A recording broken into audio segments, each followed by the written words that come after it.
11 minutes to explain day trading. So naturally, I'm gonna put $60,000 of my own money on the line. What could possibly go wrong? A lot.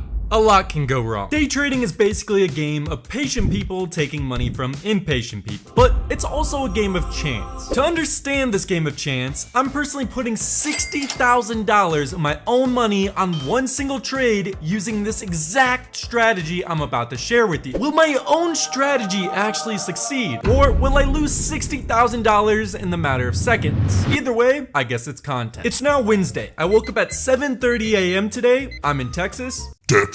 So, market opens in 1 hour. I make sure I'm zooted on caffeine, and then I proceed to spend the entire morning scrolling through my trading scanner until I find the one. I set up all of my strategy parameters. Tactics, tactics, tactics. I precisely set my limit order, then I do the most important step, and that is to wait patiently until price hits my order.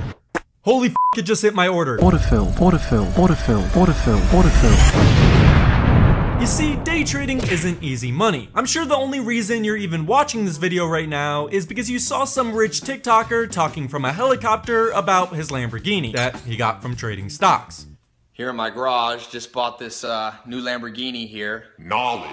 But let me tell you something you already know. The world ain't all sunshine and rainbows. In fact, most day traders actually lose money. What? People lose money while day trading? Well, yeah, the majority do. It's a known statistic that only 3% of day traders make a profit, and only 1% actually do it consistently. So in order to make money, you have to become part of the 1% of traders. And how do you become part of the 1% of traders, you may ask? Doing exactly opposite of what the 99% are doing. You see, it's pretty simple actually. If 99% of traders are not profitable, that means if you do the exact opposite of what they are doing, you'll make money. It sounds stupid, but it's true. In order to do this, we are going to use one of the core concepts in our strategy, and that is liquidity. In order to understand liquidity, we first have to understand how the big billion-dollar institutions trade, or in other words, the 1%. Now, unlike you and me, where we can simply just buy wherever we want, big institutions can't really do that. They are dealing with so much money while trading, there are simply not enough sellers at the price where they want to buy at. So what do? They create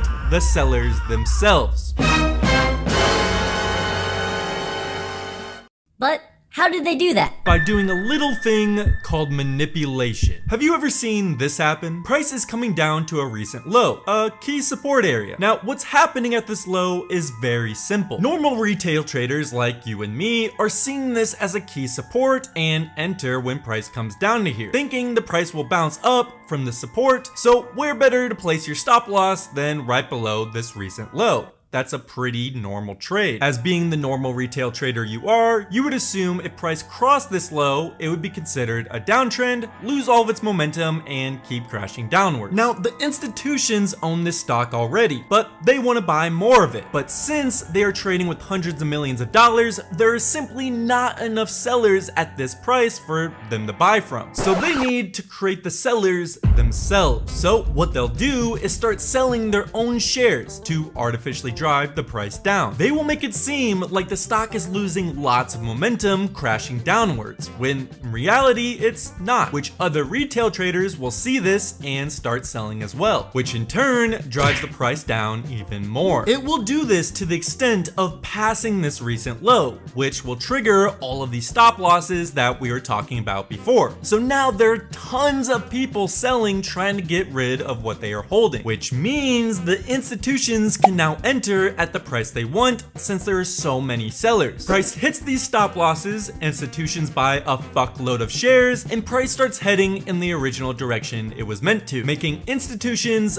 billions of dollars. That is liquidity. Now, the trade we just took broke all-time highs, then reversed back downward. So instead of sell-side liquidity like the last example, this time we got buy-side liquidity. It's the same concept, just reversed. So this is why we are looking to short. If you don't know, instead of making money while the price is going up, shorting is where you make money as the price goes down. Price breaking this all-time high is our liquidity, and actually all-time highs are usually the most aggressive types of liquidity. And and this is part of the puzzle of how we become part of the 1%. But just because we find liquidity, that doesn't necessarily mean we found a good trade. Now, the 1% not only know how to find liquidity and even target liquidity, but they also know how to find perfect spots to enter their trades. In order to know where they enter, we have to understand one key thing. Retail traders don't move the price, the institutions do. Now sure, me and your pennies could possibly move the stock price a smidge in the grand scheme of things, but the majority of price movement comes from hedge funds,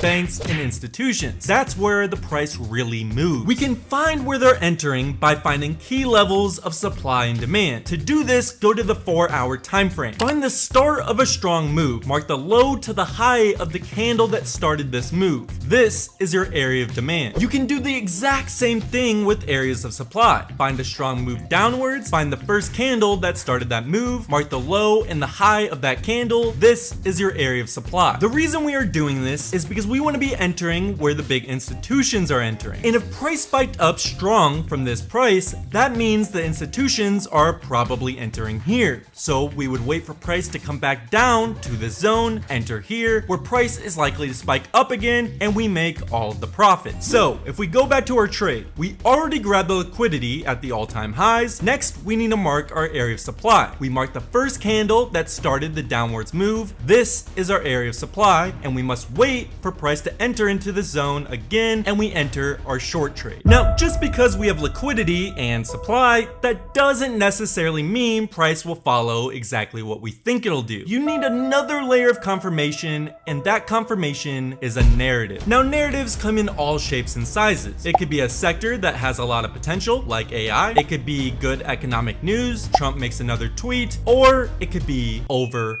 hype. Now this play is QBTS, and they are a quantum computing company. It's been going crazy this past month or so with all the AI hype going on recently. Now, to be completely honest, I really do believe in this company. I think quantum computing is the future, and I think it's a really good company for that. And I actually traded this exact stock a couple months ago, but the last trade I was in a long trade. I used this exact same strategy, just flipped around. I entered in around $4 and sold around $18. It was my biggest trade to date, and I posted it live in my Discord group. But with that said, I think it's extremely overpriced at the moment. For example, this company is still in its early stages. They are actually losing money at the making of this video. Now, sure, they could be reinvesting into the company to make it stronger for the future, and just because they don't have a net profit doesn't necessarily mean it's a bad company. At the making of this video, AI stocks are going absolutely bonkers, and anything related to that is going up along with it, even if the company isn't necessarily making money. Like, just look at this chart. This screams speculation, and on top of that, it's valued at 5.3 billion with a B. So yeah, I think this stock is overvalued at this point. I don't think this is a long-term short in any way, but I do believe at this very moment, it's a speculation play for buyers, and speculators get scared very, very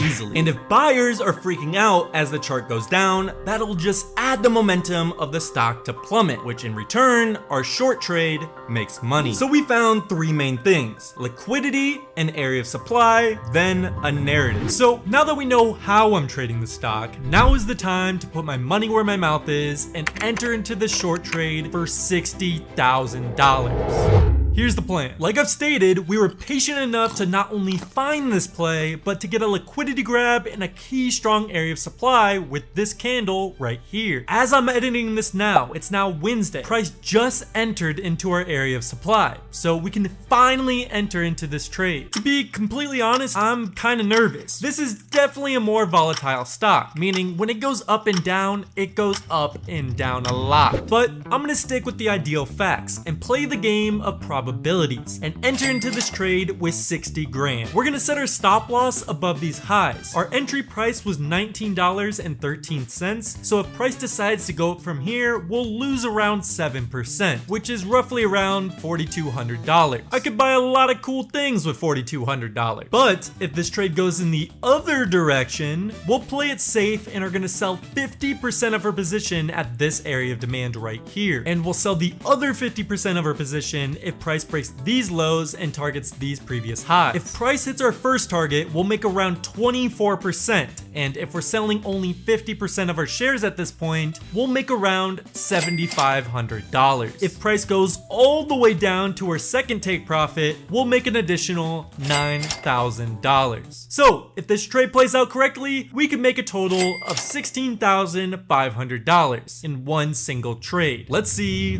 what happens. It hit our take profit. Price is now at our area of demand, and we sold 50% of our position for a profit of around $7,500. I'll be posting this video now while I'm still in the trade. For now, we're in the profit, and hopefully price can hit our second target. If you're watching this video as I upload it, in no way am I saying you should short this stock now. It's probably too late. If you want to see all of my trades live, I posted this exact trade and many others just like it live in my Discord group as I'm entering into them. I give where I'm entering, where I'm exiting, and basically all the information of why I'm entering into the stock in the first place. So yeah, there's that. If you're interested, I'll leave a link to my Discord in the description. But yeah, that's how you trade stocks. Try it out. See you next time. Here in my garage, just bought this new Lamborghini here. Knowledge.